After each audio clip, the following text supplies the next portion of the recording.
India as a country has always been obsessed with storytelling. Our mythology is a thing of legend to the extent that other countries strip on their heels for an opportunity to tell our stories. And while India's story is one of faith, unity, and innovation, it's also one of conservation.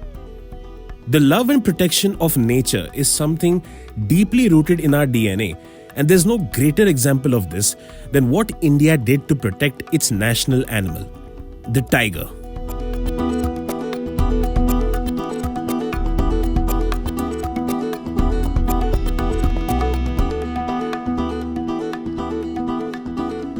In the 1960s, the tiger population was being absolutely ravaged by hunting or the expansion of human settlements. To counter this, in the 1970s, the Wildlife Protection Act was enforced. And in 1973, the Royal Bengal tiger was declared our national animal. That year also marked the start of Project Tiger, an initiative taken by the government in the interest of protecting this species.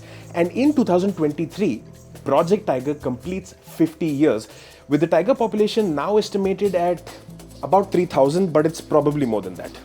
And a big chunk of that is here in Ranthambore. Almost every single tiger has a name. The locals have a pulse on their personalities, and seemingly everyone has a story to share, fond memories to tell you. And it's these stories that make Ranthambore as a reserve special, and it's something that makes me keep coming back year on year.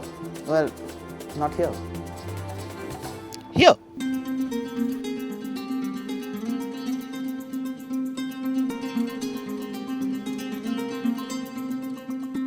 I, on the other hand, have never seen a tiger in the wild in my life, but I know full well that the animals around here aren't exactly paid actors. We could go hours or days, and it seems like it's going to be days now because we are on 9+ hours of looking for a tiger with no luck so far. So all we can do is try and look for them, but the tigers are going to count on their instinct to try and avoid us annoying humans, while we are going to count on the instincts of the forest rangers to go ahead and find the tigers for us based on their pug marks or maybe even the calls from animals around. But there's plenty of stuff going on in Ranthambore besides the tigers alone.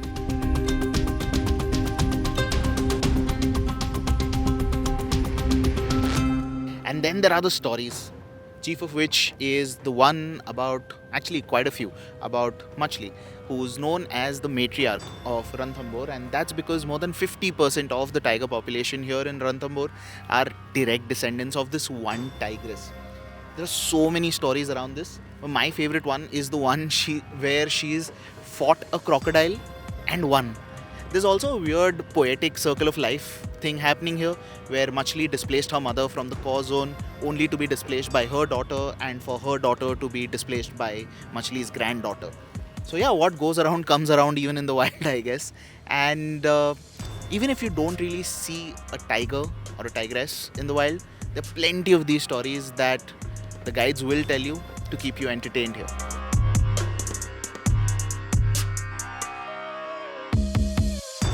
Another one of these stories that's of particular interest to me is that of T24, also known as Ustad.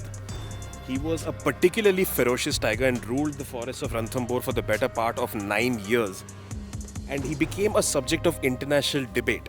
The reason being that he had certain aggressive tendencies to begin with, like tigers generally when they take their prey, once they've killed them, they'll go to a place where they're secluded so they can securely eat them. Ustad would take his prey out onto the highway and eat it in the full view of human beings to just let them know, yeah, what are you going to do about it? He had an special amount of aggression to him, and that eventually manifested when he ended up interacting with both villagers as well as forest rangers. And there were a total of 4 people that he has been directly linked to killing. He got the title of a man-eater, and there's a lot of nuance behind his story as to what caused these tendencies to finally come up.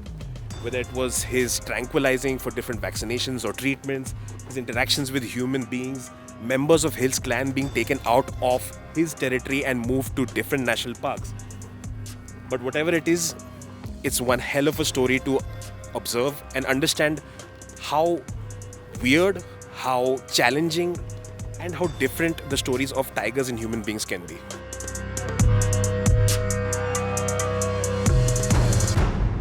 Day after day, we found ourselves driving for one safari after the other, covering 4 of Ranthambore's 10 gigantic tourism zones. Our guides walked us through one big cat story after the other, with tourists at the hotel telling us about tiger spottings they enjoyed in their zones. Luck, as it seemed, was ready to get on our side. We managed to capture some of the season's rarest finds, including a hyena, sloth bear, vultures, and a long list of flying celebrities that'd have birdwatchers squealing with joy. And finally, far off in the distance, a leopard. Our drive through the great forest cover of Ranthambore was coupled with pugmark spottings and alarm calls from the langurs, spotted deer, sambar, and nilgai.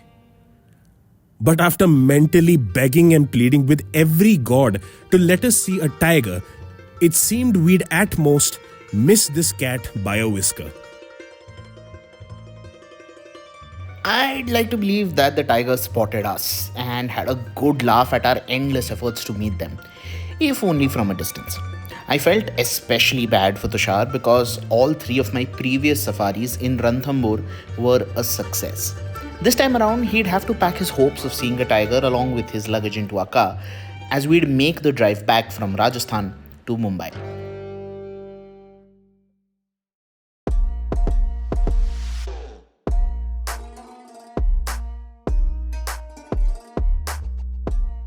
Tushar didn't get to see a tiger, but all that time in the clean air of the forest did make him glass half full, even if it was in a weird way.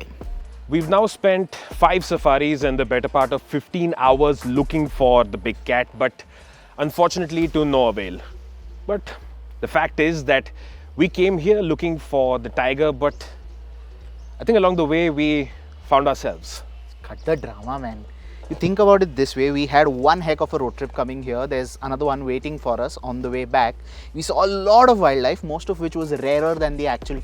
Technically, the tiger was not seen even once, so it's rarer. Okay, details. But we have one heck of a story to tell, no? And you think about it that way, I guess that's life. Even if you don't achieve or see what you set out to, it does not mean it's not worth the trip. I got dibs on music.